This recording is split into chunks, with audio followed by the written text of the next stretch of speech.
shacbiga reer Somaliland iyo saxaafadda maanta halkan isugu timay aad baan u salaamayaa. waxaan u maleynayaa waa ciidankii ugu badnaa xagga saxaafadda ee meel isugu yimaadeen dhowtaan arko waxaa idin soo kiciyeen waa wax dareen idin soo kaxayey. waxaa ogtihiin in afar habeen ka hor markab xoolo sidaa uu ka dhoofay dekedda berbera isagoo u sii jeeda dekedda jidda dalka Sacuudi Arabiya. markabkaas wuxuu ku tegey dalab uu baankii islaamiga ahaa ee xoolaha qaadan jiray mawsuulka xajka uu dalbaday uu yidhi xoolaha la soo raro oo la soo daayo isaga iyo nimankii carbeed ee xoolaha iibsan jirayba oo ay bixiyeen damaanad ah inuu markabkaas ay diyaar u yihiin dejintiisa la dejinayo. markabku saasuu ku dhoofay. dowladda muqdisho markay ka warashay in markabkaasu berbere ka dhoofay duulaan ballaadhan baa la qaaday ilaa iyo wasiirkii wasaaradda xanaanada xoolaha wuxuu u dhoofay Sacuudi Arabiya dalka Jidda ayuu u dhoofay. wuxuu culays weyn iyo dagaal weyn uu saaray in markabkaas aan la rogin. wuxuu kaloo gaar ahaan ula soo hadlay ragga maxaajiirta waddanka ku yaala isagoo ku hanjabaya inaan wax xoolo Somaliland ka dhoofayo warqadda maxaan ku raadiyay dowladda muqdisho sidan ka degi doonin maxaan ku raadiyay dekedaha Sacuudi Arabiya. markabkaas ilaa iyo hadda wuxuu taagan yahay Jidda.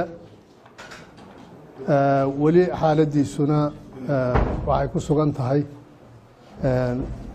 waa bayna daalikeyn.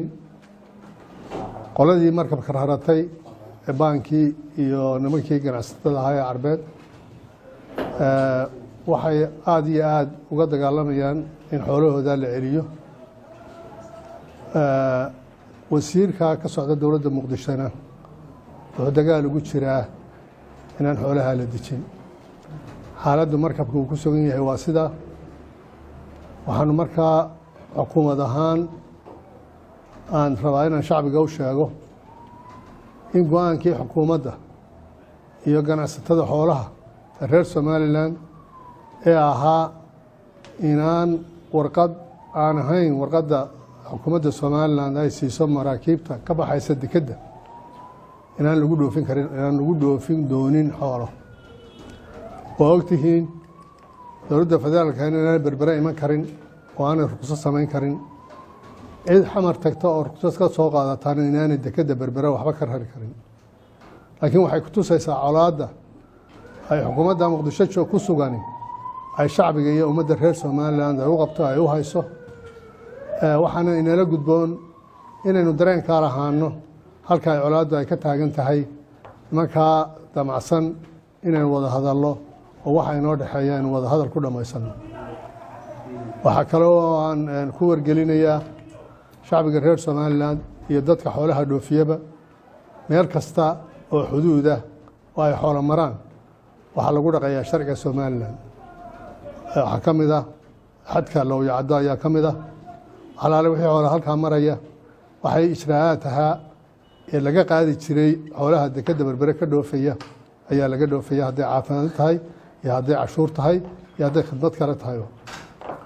waxaa kaloo aan u sheegaynaa xoolahaasu markay xadka ka tallaabaan inaanay dib ugu soo noqon doonin Somaliland, inaanay dib ugu soo noqon doonin.